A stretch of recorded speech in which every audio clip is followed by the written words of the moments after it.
I've been exploring the credit pros for a while now, and in this video, I'm sharing my honest and unbiased review. I'll cover everything you need to know, from key features to potential risks. So by the end of this video, you'll have a clearer idea of whether the credit pros is the right choice for you in 2025. Let's dive in. The Credit Pros is a credit repair service designed to help people improve their credit scores by identifying and disputing errors on their credit reports. What sets them apart is their use of AI-powered technology to automate and streamline the dispute process, saving you time and effort. One of the standout features is their comprehensive credit monitoring. They keep an eye on your credit reports and provide real-time alerts whenever there are changes.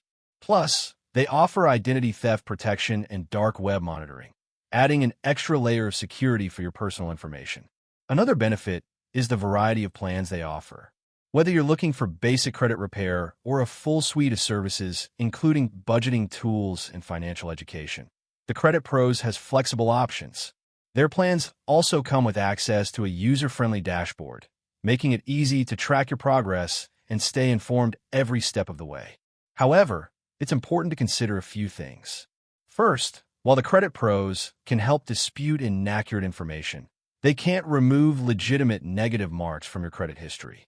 Also, their services come at a monthly cost, so you'll want to make sure the investment is worth it based on your credit goals. Overall, the Credit Pros offers a tech-forward approach to credit repair with added benefits like monitoring and identity protection. If you're looking for a helping hand in navigating your credit journey, they're definitely worth considering. As always, make sure to do your own research and consider consulting a financial expert before making any decisions. That's it for this video. If you found it helpful, don't forget to click on the super thanks button to support the channel, and make sure to hit that subscribe button so you don't miss out on future reviews. See you in the next one.